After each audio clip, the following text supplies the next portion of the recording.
Assalamualaikum warahmatullahi wabarakatuh. Alhamdulillahirabbil alamin wassalatu wassalamu ala anbiya'i wal mursalin wa ala alihi washabbihi ajmain, amma ba'du. Alhamdulillahirabbil alamin. Hari ini kita masih diberikan kesempatan untuk belajar bersama. Hari ini kita akan mempelajari materi pembelajaran fikih.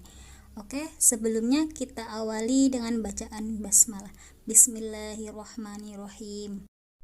Semoga Allah memberikan kita kepahaman dan kemudahan dalam mempelajari pembelajaran fikih ini. Oke, di sini kita akan membahas tentang pernikahan. Oke, sebelum masuk ke pembahasan, di sini saya akan memberitahu tentang kompetensi dasar dan indikator. Di sini mempunyai kompetensi dasar yaitu menganalisis ketentuan perkawinan dalam Islam serta ketentuan perkawinan menurut peraturan perundang-undangan dan hikmahnya.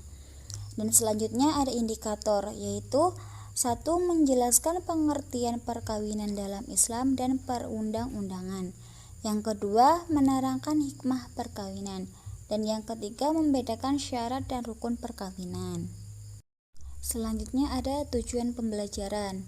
Di sini tujuan pembelajaran ada 3. Yang pertama, setelah membaca buku, siswa mampu menjelaskan pengertian perkawinan dengan tepat. Yang kedua, melalui metode diskusi, siswa mampu menyebutkan rukun dan syarat perkawinan dengan benar. Dan yang ketiga, melalui metode diskusi, siswa mampu menerangkan hikmah perkawinan dengan tepat. Nah, dari tujuan pembelajaran tersebut, siswa diharap mampu menguasai tentang pengertian perkawinan, rukun dan syarat perkawinan, dan yang terakhir hikmah perkawinan.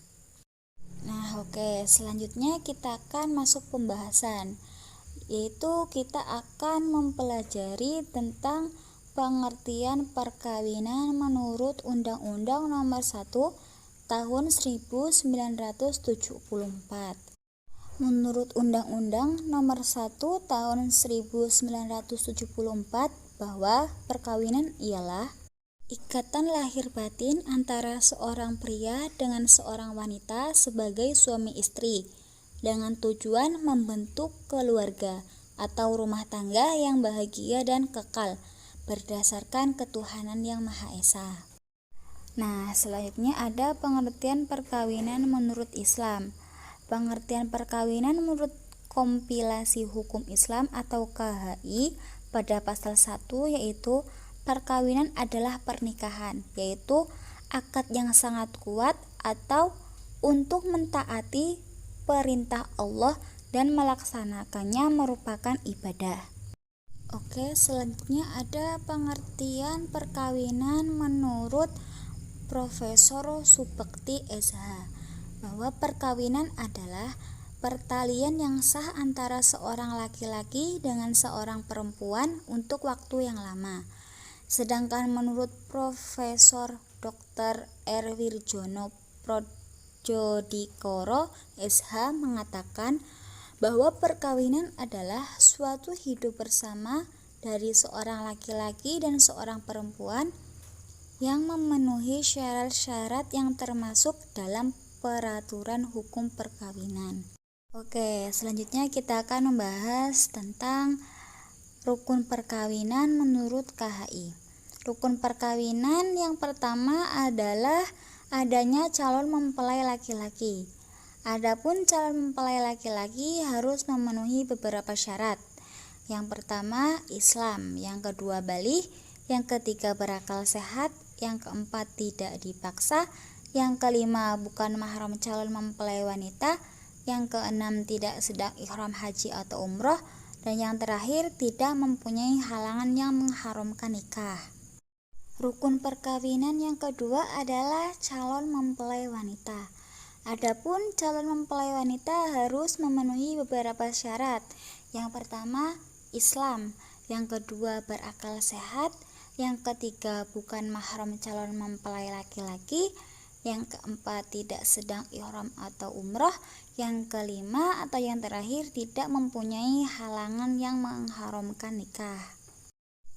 Rukun perkawinan yang ketiga adalah wali. Apa itu wali? Wali adalah orang yang bertanggung jawab bertindak menikahkan mempelai wanita. Adapun syarat-syaratnya yaitu 1. Laki-laki, yang kedua dewasa, yang ketiga mempunyai hak perwalian, dan yang keempat atau yang terakhir tidak terdapat halangan perwalian. Rukun perkawinan yang keempat ialah 2 orang saksi, yang mana orang tersebut orang yang ditunjuk sebagai saksi nikah. Saksi tersebut itu harus seorang laki-laki, muslim, adil, berakal sehat, baligh, mengerti maksud akad nikah, tidak terganggu ingatan, dan tidak tunarungu atau tuli. Saksi harus hadir dan menyaksikan secara langsung akad nikah serta menandatangani akte nikah pada waktu dan di tempat akad nikah dilangsungkan. Rukun perkawinan yang kelima yaitu akad. Akad terdiri dari ijab dan qabul. Ijab adalah ucapan yang terlebih dahulu terucap dari mulut salah satu kedua belah pihak untuk menunjukkan keinginannya membangun ikatan.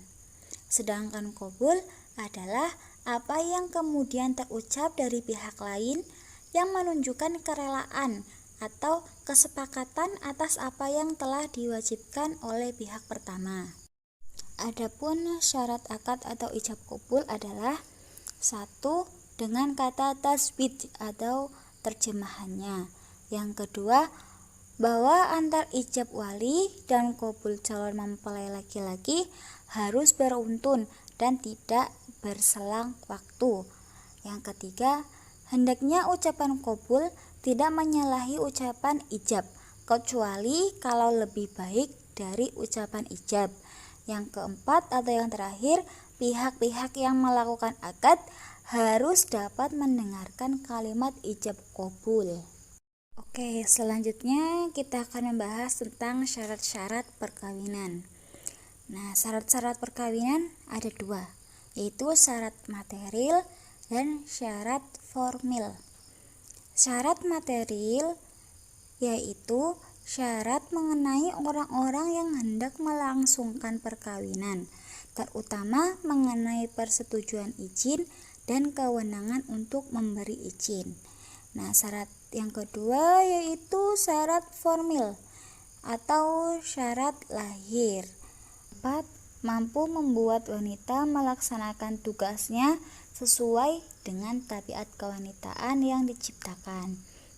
Dari uraian di atas hanya sekilas tentang hikmah yang dapat diambil dari pernikahan, karena banyak hikmah-hikmah lain dari pernikahan seperti menyambung keturunan, memperluas kekerabatan, membangun asas-asas kerjasama, dan lain-lain yang dapat kita ambil dari ayat Al-Quran maupun hadis-hadis.